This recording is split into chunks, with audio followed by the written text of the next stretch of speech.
The Prime Minister has touched down in her third capital city in just 24 hours as she continues to sell her carbon tax.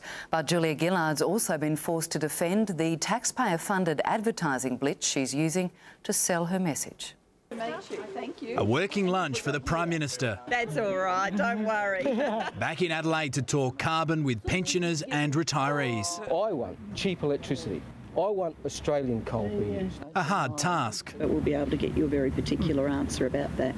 OK? Thank you. It was a privilege. I appreciate the fact that first time I ever talked to a Prime Minister. Selling the tax is one thing. Now she's also selling the advertising campaign designed to promote it. $12 million in ads, another $13 million for education. I believe Australians, having heard all of that fear-mongering, do want the accurate information. It was a different spin in opposition. I'm always worried when the government takes taxpayers' money and uses it for its own politics. A strong reception for Tony Abbott, cooking up a campaign critique. People don't like two things about these ads.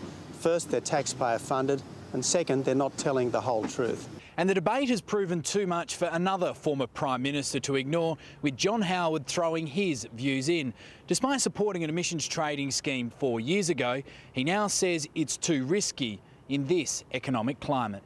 In 2007, people were sort of almost dancing in the streets in favour of these measures. Back then, Mr Howard also said Australia should be among the first to act and create a model for others. Lee Jelisek,